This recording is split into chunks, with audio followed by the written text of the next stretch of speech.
Então, a gigantesca catástrofe de Azincourt, né, que se seguia aos imensos catástrofes de Crécy e Poitiers, as 3 maiores batalhas da Guerra dos 100 Anos, e desfalcou a França de uma elite administrativa e militar imensas.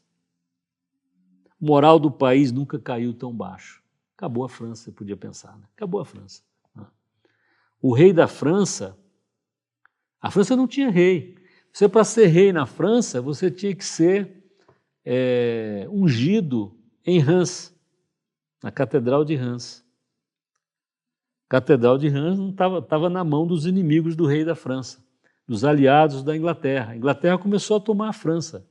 A Inglaterra e os bourguignons, né, que eram os aliados da Inglaterra, estavam dominando boa parte da França, a maior parte da França, na verdade. E o rei, o que seria o rei, né, o futuro Carlos VII,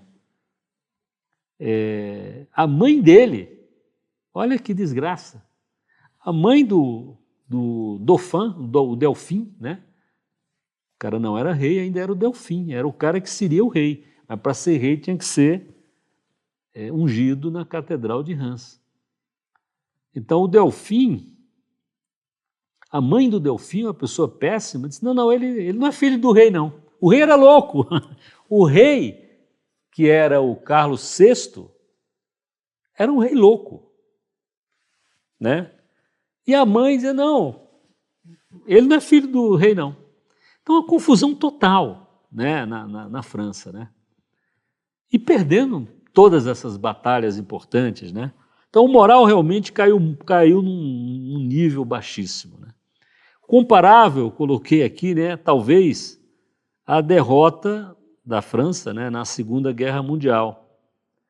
A França se rendeu em menos de 40 dias aos alemães, uma grande desonra para a França, né? Bom, mas diante de tudo isso, como é que a França sobreviveu, né? É que Deus entra na história. Azincourt, né, eu lembrei aqui ainda mais um pouco, né, famílias nobres inteiras ficaram sem linhagem masculina. Morreram todos em Azincourt.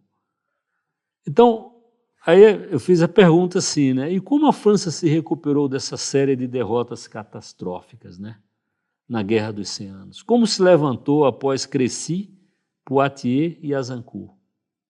É que Deus está na história. Assim, quem fez mesmo a diferença na Guerra dos 100 Anos não foi o arco longo, nem a besta, nem a pólvora, nem o canhão. A diferença definitiva, a diferença que restaurou o ânimo francês, abalado por tantas e tão colossais derrotas, foi uma arma poderosíssima, num dos maiores épicos da humanidade.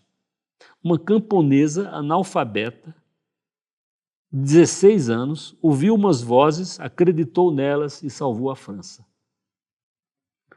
O nome da camponesa era Santa Joana d'Arc. Como é que pode? Humilde, mas firme na obediência a Deus, pobre, mas rica das coisas de Deus, menina, mas cheia de uma antiga sabedoria que só podia vir de Deus. É esse tipo de gente, como Santa Joana d'Arc, como os pastorinhos de Fátima, gente improvável, inconspícua, que Deus preferiu usar ao longo dos séculos para seus feitos mais espetaculares. Foi assim que a França se salvou, por causa de Santa Joana d'Arc. Analfabeta, pé descalço. Com 17 anos, ela reconheceu o Delfim da França, futuro Carlos VII, né, que se disfarçara em meio a uma multidão de nobres e cortesãos. Eu vi essa sala lá na França, o castelo onde ocorreu essa cena, onde o Carlos VII estava, né, era a capital do Carlos VII, né? Paris estava na mão dos ingleses e dos bourguignons, né? Ela foi lá, ele se disfarçou no meio de uma multidão de nobres, ela não sabia como era ele, nunca tinha visto o Carlos VII, ele se disfarçou e botou uma outra pessoa como se fosse ele, como se fosse o Delfim.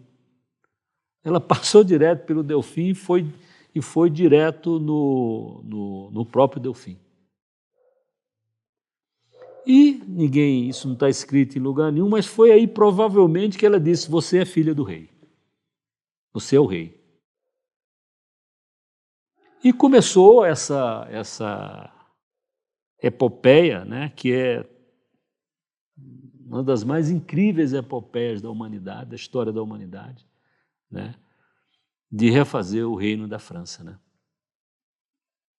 Ela levantou o cerco de Orleans, umas coisas curiosas. Orleans, francês é Orleans, estava cercada pelos ingleses, era perto de onde o rei estava, né? Era uma cidade muito importante. Então ela foi lá, levantou o cerco. Quando ela estava lá, chegou uma carga de peixes para os soldados ingleses, porque era quaresma. Os ingleses, soldados ingleses, tinham que comer peixe. Então estava chegando uma carga de peixe para os ingleses, né? Você vê essas coisas colaterais da história, né? Não é guerra, mas eu estou cumprindo todos os preceitos da religião, né? Não quer carne, não, é peixe, né? Então ela livrou Orleans do cerco, né? Levou o Carlos VII até Reims, ele com medo de ir, vamos me pegar no meio do caminho e tal, não vamos para Reims, e fez com que ele fosse sagrado em Reims, né? Mas isso é uma outra história, né?